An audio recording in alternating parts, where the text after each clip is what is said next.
Good afternoon to all of you. जैसा कि हमने लास्ट टाइम आपको पंचिंग और ब्लैंकिंग की साइज़ कैसे डिटरमाइन करते हैं इस बारे में मैंने आपको बताया था। साथ ही साथ मैंने आपको ये भी बताया था कि कैसे पंचिंग और ब्लैंकिंग के फोर्स का डिटर्मिनेशन करते हैं। मैंने आपको लास्ट टाइम बताया था कि इसके कुछ प्रॉब्लम्स गेट के पेपर में आते रहते हैं, तो मैं 2 या 3 प्रॉब्लम आज आपको सॉल्व करके बता देता हूँ जो कि लास्ट ईयर गेट के पेपर में आए हुए हैं। इसके साथ ही हम लोग जो आगे का टॉपिक पढ़ने वाले हैं मैं उसका भी थोड़ा सा इंट्रोडक्शन दे दूँगा, ताकि आप लोग आसानी से ये वाला पार्ट गेट के हिसाब से पूरा कवर कर सकें। पार्ट बड़ा सिंपल है, लेकिन थोड़ा सा आपको लास्ट वीडियो देखना पड़ेंगे अगर आपने देखे नहीं है। मैं कोशिश करूँगा वैसे कि सारा का सारा यहाँ मैं एक्सप्लेन कर दूँ। तो सबसे पहले हम पंच और ब्लैंक के साइज़ की बात करने वाले हैं, तो इधर देखिए ज़रा। अब जैसे ये क्वेश्चन आया हुआ है गेट 2008 में, है ना, पीआई ब्रांच में। पीआई एक ब्रांच होती है, मैकेनिकल की इक्विवेलेंट ही होती है, लेकिन इसमें प्रोडक्शन मेन पार्ट होता है। तो खैर मैं क्वेश्चन पढ़ता हूँ और बोल रहा है a blank of 50 millimetre diameter. मतलब यहाँ पर एक ब्लैंक है जिसका डायामीटर हमको दे रखा है 50 मिलीमीटर का। ब्लैंक और पंच में मैंने आपको डिफरेंस बता दिया था कि मान लो ये एक शीट है, मैं एक बार फिर बता देता हूँ। इस शीट से जो हम होल करके निकालेंगे, ये होल या इसमें एक होल करेंगे तो होल करने पर एक प्रोडक्ट बनेगा। ये प्रोडक्ट मेरा क्या होगा, ब्लैंक होगा। इसके बारे में 2-3 वीडियो बनाए जा चुके हैं, तो आप आसानी से देख लेना, मैं ज़्यादा डिस्कस नहीं करूँगा अभी इसके बारे में। तो एक 50 मिलीमीटर का डायमीटर का ब्लैंक है, तो इस ब्लैंक का डायमीटर हमको दे रखा है 50 मिलीमीटर का। Is to be sheared from a sheet of 2.5 millimetre thickness. अब ये ब्लैंक जिस शीट से बन रहा है, तो जैसे मान लो ये ब्लैंक है, ये इस वाली शीट से बनने वाला है, तो इस शीट की जो थिकनेस आपको दे रखी है वो 2.5 मिलीमीटर दे रखी है, ठीक है। The required radial clearance between die and the punch is 6%। कहने का मतलब ये है कि जैसे मान लेते हैं कि ये आपका पंच है और ये आपकी शीट, जिस शीट से आप ब्लैंक काटने वाले हो, ठीक है। और ये आपकी यहाँ तक बना दी मैंने, ये डाई है, इधर एक डाई बना दी, इधर एक डाई बना दी। ये मेरी डाई हो गई, ये हो गया मेरा पंच, ये हो गई मेरी डाई और ये हो गई मेरी शीट। तो इस शीट की जो थिकनेस है वो आपको दे रखी है 2.5 मिलीमीटर। अब आपको ये बोला है कि देखिए इधर एक मिनट के लिए उसने क्या बोला है, the required radial clearance between die and the punch is 6%। कहने का मतलब ये है कि चूंकि उसने यहाँ पर रेडियल क्लियरेंस की बात करी है, तो रेडियल क्लियरेंस का मतलब ये वाली जो वैल्यू होगी इसको मैं बोल दूंगा C। और C क्या है मेरा, रेडियल क्लियरेंस।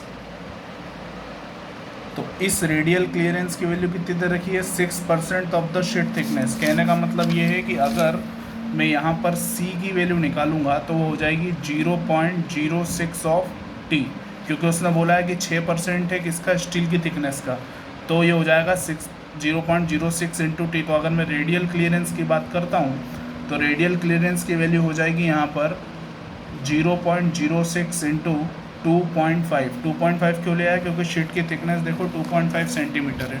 तो अगर अब हम क्लियरेंस की वैल्यू निकालेंगे तो क्लियरेंस की वैल्यू हो जाएगी 2.5 इंटू 0.06, तो ये वैल्यू हो जाएगी 0.15 मिलीमीटर, ठीक है। तो ये जो 0.15 मिलीमीटर आया ये मेरे क्लियरेंस की वैल्यू है। अब एक बार क्लियरेंस की वैल्यू अगर 0.15 मिलीमीटर आ गई तो आप देखो डायग्राम के अंदर देखो मैंने क्या बताया था कि जो ब्लैंक होगा, देखो ब्लैंक का डायमीटर 50 मिलीमीटर है, मतलब यहाँ से जो ब्लैंक कट के निकलेगा वो 50 मिलीमीटर का होगा, ठीक है।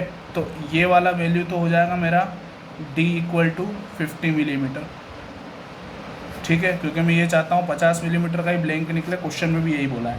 अब ये अगर D है 50 मिलीमीटर, तो एक्चुअली इसकी साइज़, किसकी साइज़, इस डाई की साइज़ होगी मेरी 50 मिलीमीटर की। तो मैं लिख सकता हूँ size of die that will be equal to 50 millimetre.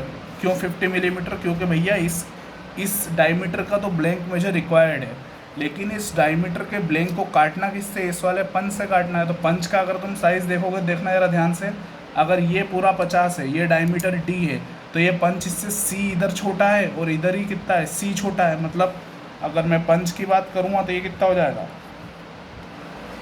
D - 2C। ये पंच का साइज़ हो जाएगा, ठीक है। क्यों? क्योंकि देखो सी क्लियरेंस यहाँ पे और सी क्लियरेंस यहाँ पे, टोटल वैल्यू निकालेंगे, ये डी है, डी में से ये 2c माइनस कर दूँगा, मेरे पास पंच का डायमीटर आ जाएगा। तो diameter of punch will be equal to D minus 2c। D हो जाएगा 50 माइनस 2 इंटू 0.15। सॉल्व कर लेते हैं तो ये वैल्यू आ जाएगी हमारे सामने, देखिए 50 minus 2 into 0.15। So what we get this value will be 49.70 millimetre. मतलब पंच की साइज़ हो गई 49.70 मिलीमीटर और डाई की साइज़ हो गई 50 मिलीमीटर। ये क्वेश्चन 2008 गेट के पीआई में आया है। सिमिलर 2-3 क्वेश्चन और आपको मिल जाएंगे, पुराने पेपर आप देख लेना। इसी तरह के क्वेश्चन पंच और ब्लैंक के आते हैं, साइज़ पूछेगा तो साइज़ इस तरह से आपको निकालना है। तो मैंने सबसे पहला जो वीडियो बनाया था वो साइज़ निकालने के बारे में बताया था। आज उसका एक न्यूमेरिकल मैंने आपके सामने करके बता दिया किस तरह के क्वेश्चन आता है पेपर में और किस तरह से आपको इस क्वेश्चन को करना है, ठीक है। अब हम लोग बात करते हैं कि किस तरह से फोर्स को डिटरमाइन करना है। एक तो साइज़ पूछता है वो, दूसरा ब्लैंकिंग या पंचिंग फोर्स का क्वेश्चन आता है। कैसा क्वेश्चन आता है ज़रा देखना है सर। अब जैसे मान लीजिए ये क्वेश्चन है, ये क्वेश्चन आया है गेट 2016 में, ठीक है। अब इस क्वेश्चन में देखिए उसने क्या पूछा है। वो पूछ रहा है the ratio of press force required to punch a square hole of 30 mm side in 1 millimeter thick aluminium sheet to that needed to punch a square hole of 60 mm side in 2 millimeter thick aluminium sheet is. मतलब यहाँ पर उसने जो पूछा है वो पूछा है रेशो ऑफ ब्लैंकिंग या पंचिंग फोर्स। यहाँ पर उसने पूछा है कि रेशो किस तरह से निकालेंगे ब्लैंकिंग या पंचिंग फोर्स का। तो ज़रा ध्यान से देखिएगा किस तरह से रेशो निकलता है ब्लैंकिंग का या पंचिंग फोर्स का। मैं कोशिश करता हूँ आपको बताने की ताकि आपको आसानी से क्लियर हो जाए। देखिए लास्ट टाइम मैंने आपको बताया था कि जो ब्लैंक या पंच फोर्स होता है वो क्या होता है, बताओ ज़रा मेरे को। वो होता है perimeter into yield shear stress.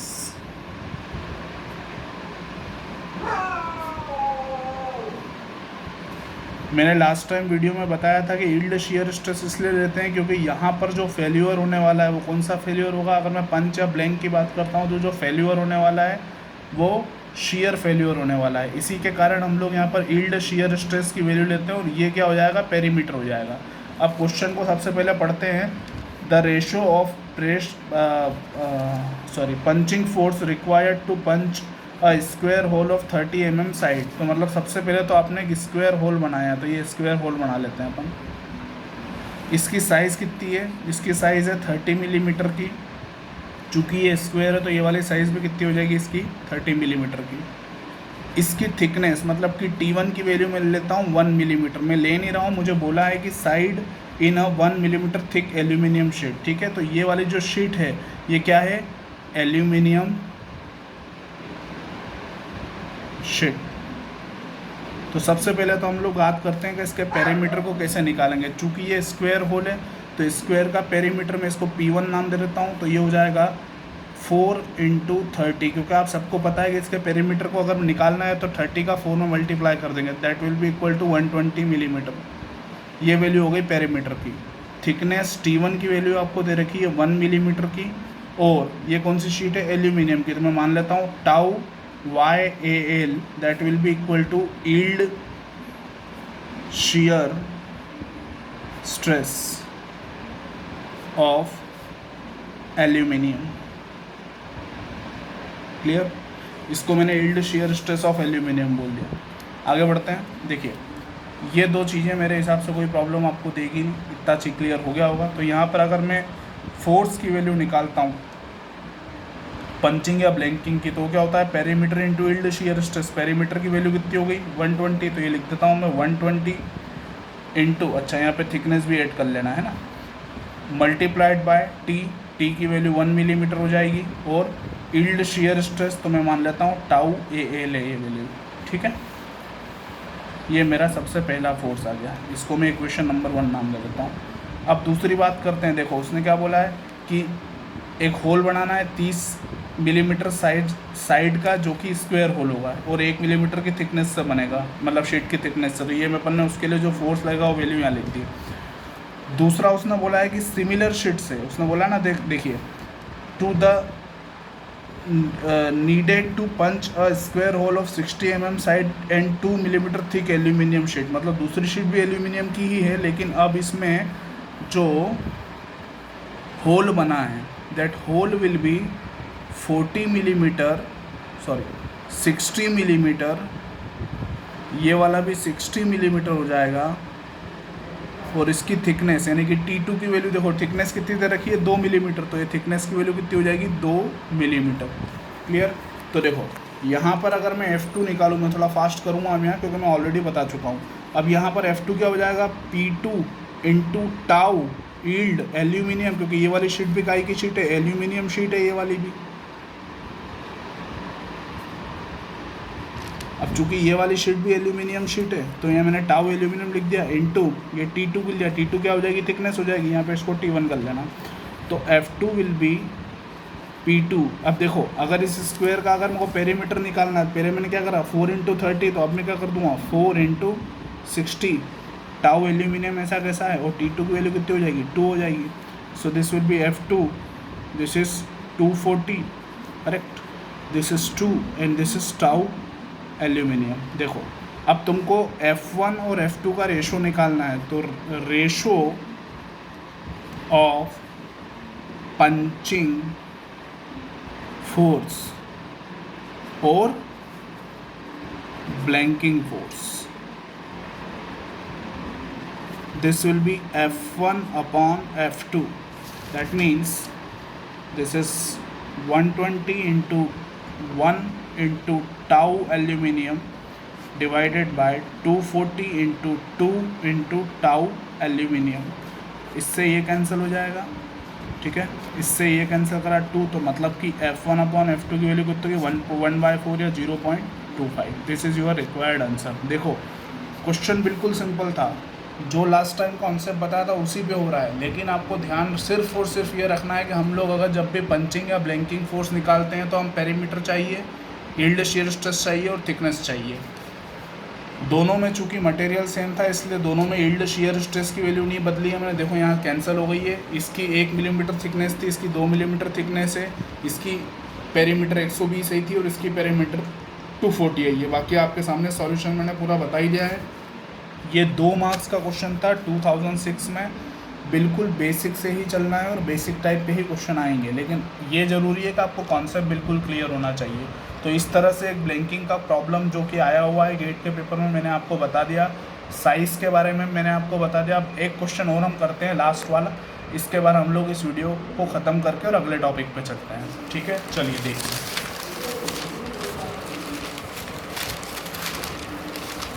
ये देखिए इधर एक क्वेश्चन और है। This question asked in GATE 2007। Sorry handwriting का थोड़ा इशू है, लेकिन मैं कोशिश करूँगा अगली बार से हैंड राइटिंग भी सही हो। ये देखिए, the force requirement in a blanking operation of low carbon steel is 5 kilo Newton. आपने एक ब्लैंकिंग ऑपरेशन किया और उसमें जो फोर्स की रिक्वायरमेंट थी, मैं F1 करके लिख लेता हूँ कि वो थी 5 किलो न्यूटन की। The thickness of the sheet is small t and the diameter of the blank is small d। ये 5 किलो न्यूटन का जब ब्लैंकिंग फोर्स चाहिए था, तो उस समय जो डायमीटर था वो d था किसका, this is the blank diameter. और ये ब्लैंक जिस शीट से बन रहा था उसकी थिकनेस थी t, तो ये हो जाएगा t equal to thickness of sheet. Clear. तो अगर मैं यहाँ F1 पूछता हूँ तो F1 ठीक है, मैं मानता हूँ कि वो 5 किलो न्यूटन है, लेकिन वो निकला कैसे होगा, वो निकला होगा पेरीमीटर, जैसा कि बताया मैंने, perimeter into yield shear stress into thickness, यानी कि 5 पेरीमीटर की वैल्यू हो जाएगी पाई इंटू डी, क्योंकि सर्कल है, सर्कुलर होल कर रहे हैं अपन, टाउ यील्ड शियर स्ट्रेस और थिकनेस की वैल्यू कितनी हो जाएगी टी। ये वैल्यू अपने को दे रखी है और इसकी वैल्यू कितनी है 5 किलो न्यूटन, करेक्ट। अब ये तो बात हो गई यहाँ तक जो क्वेश्चन में दे रखा है। आगे बढ़ते हैं। फॉर द सेम मटेरियल, मतलब इसी मटेरियल के लिए, तो फॉर सेम मटेरियल। अब चूंकि मटेरियल सेम है, इसका मतलब यहाँ पर जो यील्ड शियर स्ट्रेस है वही की वही यील्ड शियर स्ट्रेस यहाँ पर भी आ जाएगी। मतलब ये वाली और ये वाली यील्ड शियर स्ट्रेस आपस में क्या होगी, बराबर होगी, क्योंकि उसने बोला है for the same material if diameter is 1.5 d। अब जो डायमीटर की वैल्यू आ रही है वो आ रही है 1.5 d, मतलब जो डायमीटर पहले सिर्फ d हुआ करता था अब वो 1.5 d हो गया। और ये क्या है, ये है ब्लैंक डाया, नया वाला, ठीक है। And thickness is reduced to 0.40, तो पहले जो थिकनेस t हुआ करती थी अब वो थिकनेस कितनी हो गई है 0.40।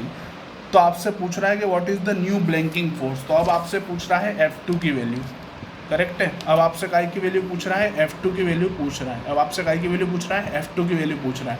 तो F2 will be equal to, देखिए वापस से, perimeter into yield stress into thickness.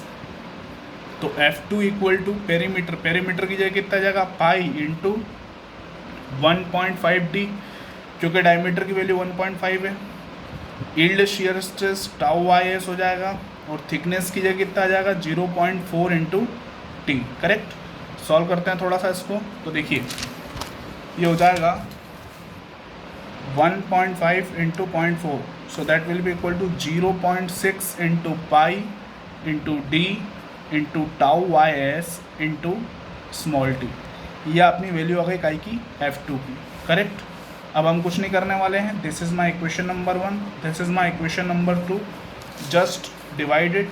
So we have F, इसी के 5 आ जाएगा किलो न्यूटन में, this is F2, this is pi D tau YS into T, and this is 0.6 into pi into D into tau YS into T again. तो ये पूरा पूरा cancel हो गया।